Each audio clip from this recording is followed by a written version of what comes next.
um papel de 15 por 15. Dobra no meio, faz mais 2 dobras das laterais indo até o meio, assim.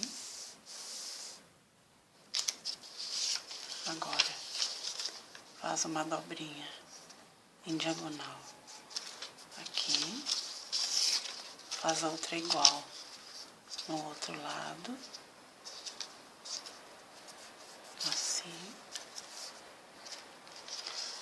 Faz as outras 2 dobras na outra ponta, maiores para fora.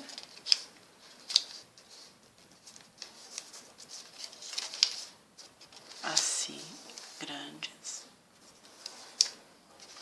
Aqui, a gente faz uma dobra em diagonal nesta lateral, outra igual na outra lateral, assim. Dobra para trás a sobra, assim. E agora leva essa parte até em cima e encaixa abaixo da gola. Pronta a camisa. Cartão para o papai.